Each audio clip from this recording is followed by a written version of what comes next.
Assalamualaikum warahmatullahi wabarakatuh.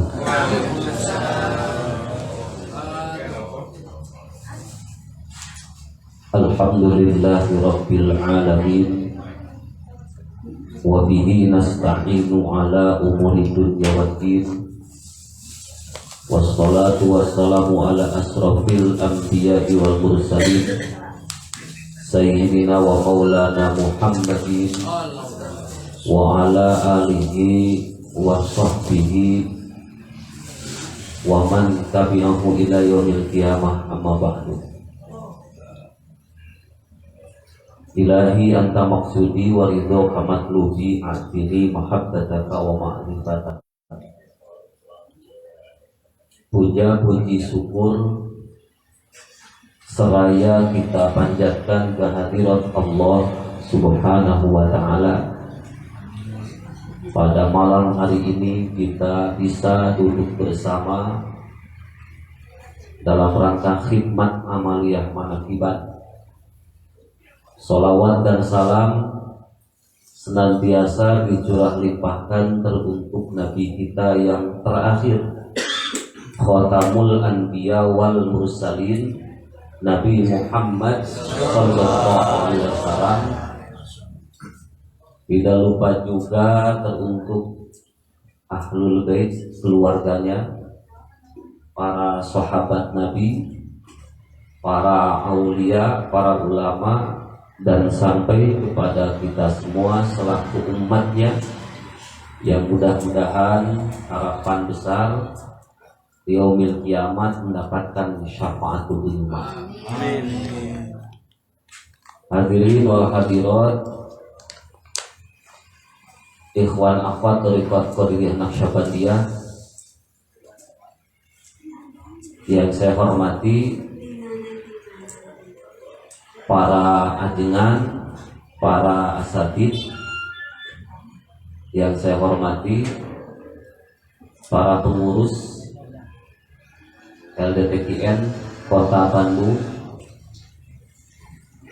dari mulai Bapak Ketua dan semua reng-rengan jajaran yang tidak bisa disebutkan namanya satu persatu yang saya hormati, pengatur laku, pangjajak acara anu percekatur kaweksa, sohibul bait, penyelenggara manakib, yang beliau sebagai pengurus LDPKN yang saya hormati, dan para ikhwan akhwat kasepuhan Hotaman Manakiban anu sami kusim kuring di hormat. Alhamdulillah daramang saya.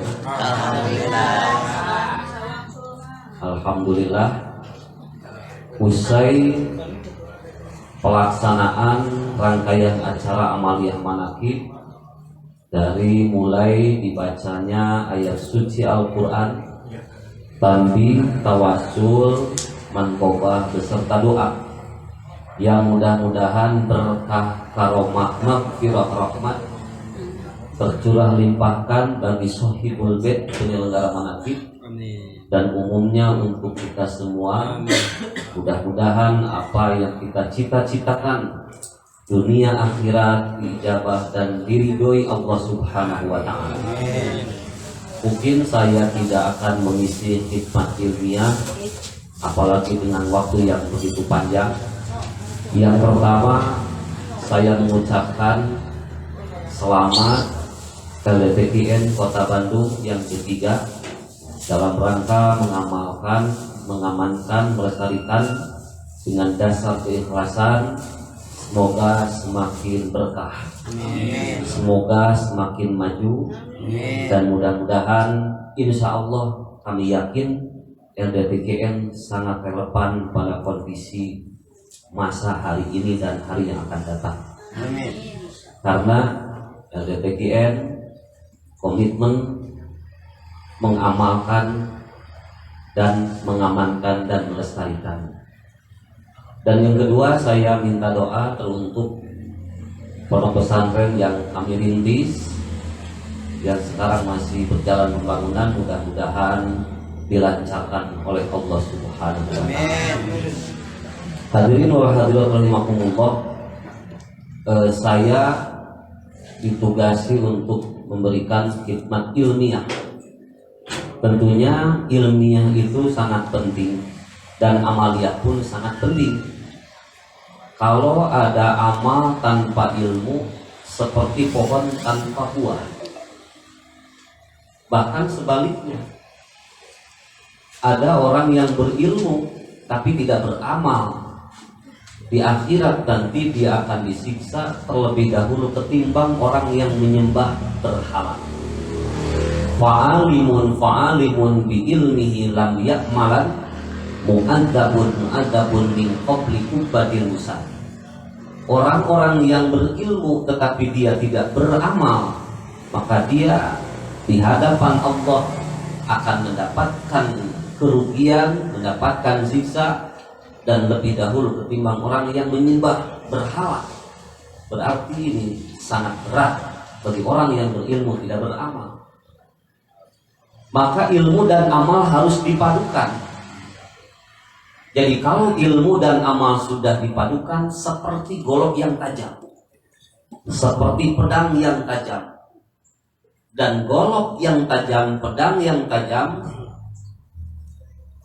ada dua unsur. Yang pertama ada besi, yang kedua ada bajanya. Jadi amal digambarkan seperti besinya, dan baja digambarkan seperti ilmunya. Kalau amal dan ilmu disatukan, baja dan besinya pasti menjadi senjata yang kuat dan tajam. Tapi kalau ada amalnya saja, tidak ada ilmunya, bagaikan golok yang besinya saja tanpa ada bajanya.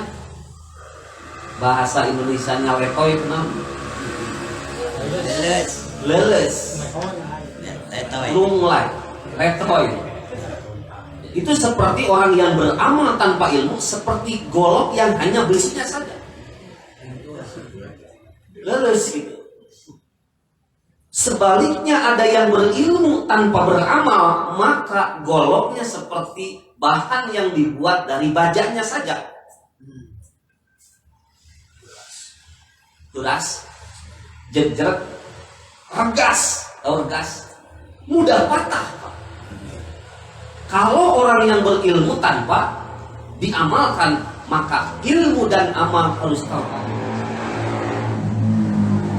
Ilmu dan amal sebuah dua rangkaian yang bersama menjadikan sebuah ibadah yang tujuan ibadahnya adalah bagaimana supaya ibadah diterima oleh Allah. Inilah cita-cita yang paling mulia, inilah cita-cita yang paling tinggi, inilah cita-cita yang paling agung di dunia. Cita-cita ilmu dan amal menjadi ladang ibadah yang diterima Allah.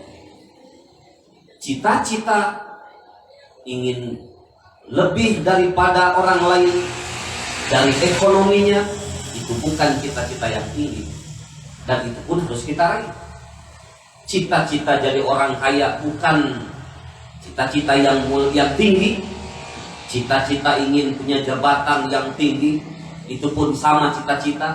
Tetapi ada cita-cita yang lebih tinggi lagi ketika seorang hamba Allah ingin ibadah husul dan diterima oleh Allah. La tarhal min kaunin ila kaunin akhar. Jangan kau berjalan menuju titik dan titik itu hanya kembali di situ saja. Jadi orang yang jadi intelektual itu bahasa Arab.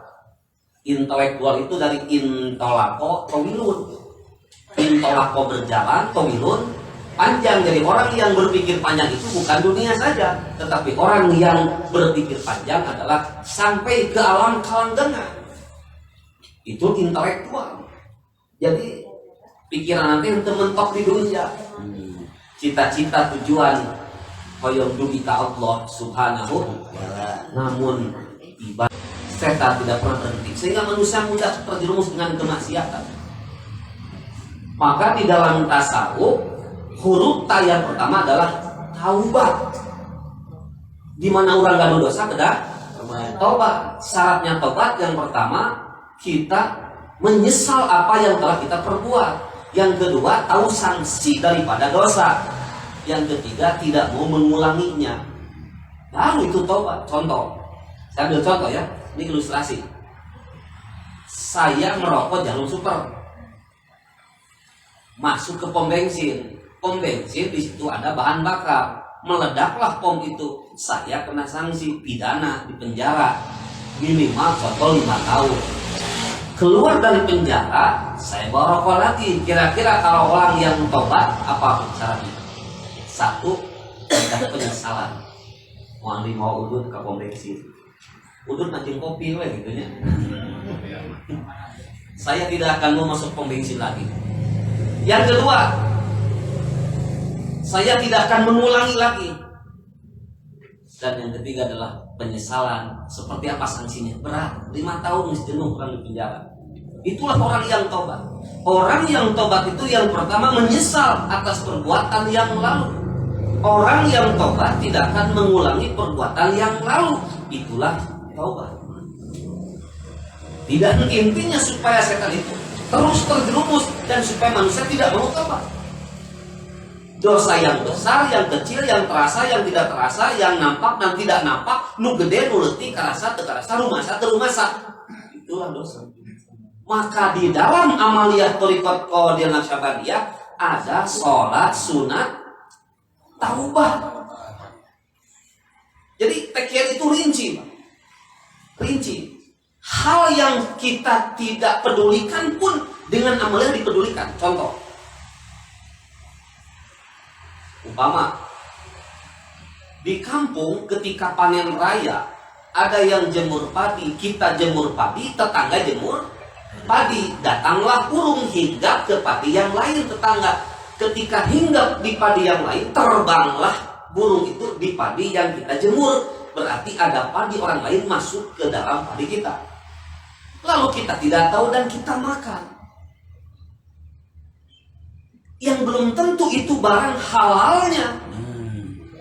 Maka sholat sunat tobat itu bisa menutupi yang belum tentu kita tahu. Baju yang kita pakai, peci yang kita pakai, kerudung yang kita pakai, rumah yang kita tinggali, mungkin ada sesuatu benda atau barang yang belum tentu halalnya dan kita pun tidak tahu. Maka sholat sunat tobat itu sampai di situ mengejarmu. Alhamdulillah, la ilaha illallah. Dan mudah-mudahan amal 5 menit boy. Mudah-mudahan ya ibadah yang diterima oleh Allah adalah ibadah yang ikhlas. Ibadah yang ikhlas. Ketika Allah Subhanahu wa taala menggenggam 2 hal. Kitabnya namanya Tamil Qulub, karangan Syekh Amin Al-Qurdi. Di situ ada 3 disiplin ilmu. Ilmu tauhid, ilmu fikih, dan ilmu tasawuf. Di dalam kitab tersebut dikutip sebuah riwayat Allah Subhanahu wa taala di yaumil kiamat menggenggam 2 hal. Yang pertama yang digenggam oleh Allah syirik. Hari syiriknya sanes iri. Syirik itu adalah menyekutukan Allah. Pelakunya namanya musyrik. Dan yang kedua digenggam yaitu ikhlas. Orangnya disebut mukhlis. Allah berkata, wahai syirik, kau kembali kepada orang yang pernah musyrik, masuklah ke dalam neraka. Lalu Allah berkata, wahai ikhlas, kamu kembali kepada orang yang mengamalkan ibadah yang ikhlas, masuklah ke dalam surga. Jadi amal yang akan diterima oleh Allah itu adalah dasarnya ikhlas. Ada yang demonstrasi di hadapan Allah, ya Allah, ya Rabb, mana amal kami yang begitu banyak? Kata Allah, amal kamu habis dibakar dengan riya, seperti kayu bakar yang habis dilakar oleh api. Rugi. Alhamdulillah kita mendapatkan modal, mendapatkan bahan untuk supaya menjadi ikhlas. 2 zikir, jahar zikir khofi, la ilaha illallah. Mungkin saya tambahan 2-3 menit lagi.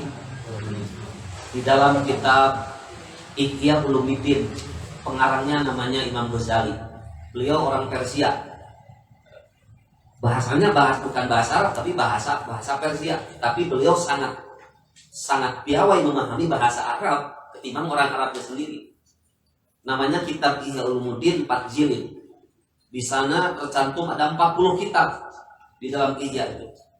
Dan dikarangnya oleh Imam Al-Ghazali disesuaikan dengan umur manusia. Itu hebatnya Imam Ghazali. Kalau usia 20 tahun karakternya seperti ini, maka penjelasannya seperti itu. Itu Imam Ghazali. Dan Imam Ghazali setiap kitab yang sulit dikaji, hese dipahami, seperti kitab-kitab yang dikarang oleh Ibnu Arabi, kitab-kitab filsafat, hese.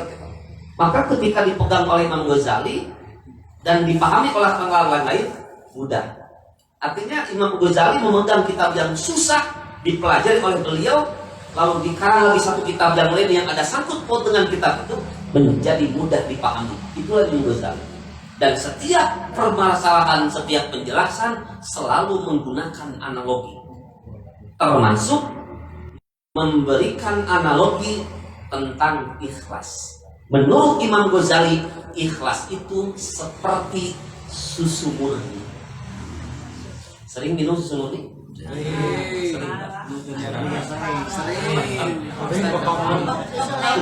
Expired right?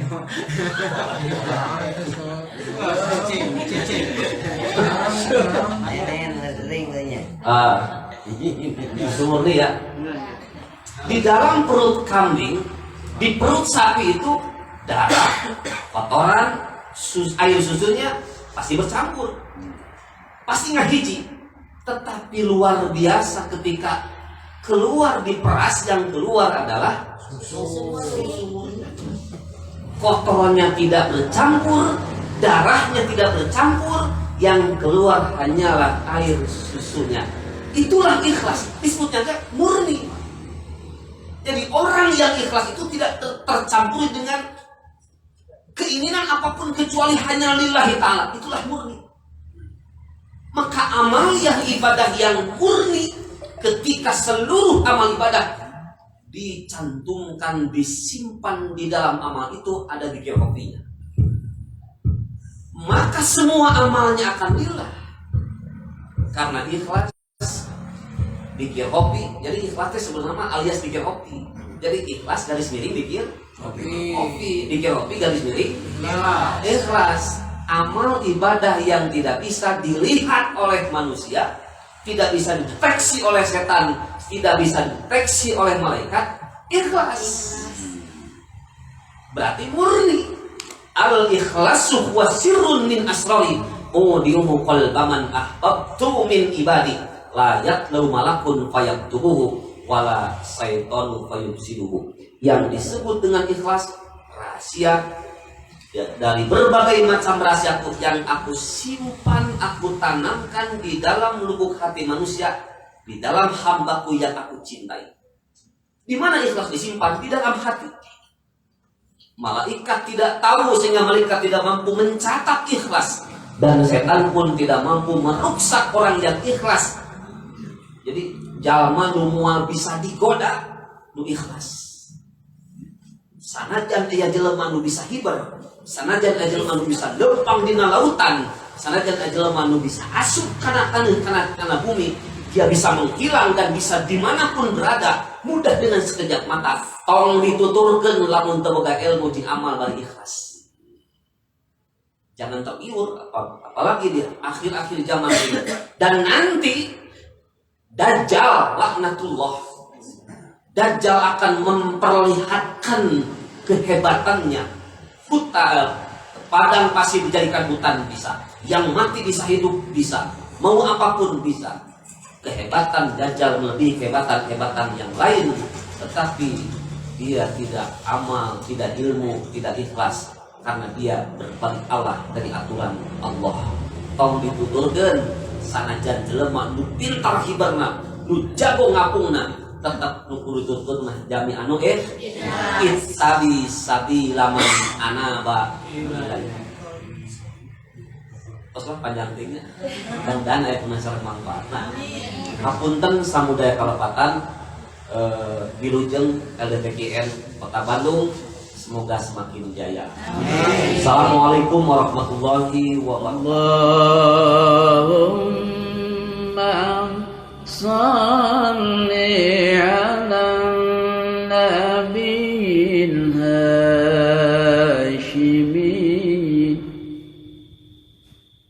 محمد وعلى آله وسلم تسليما.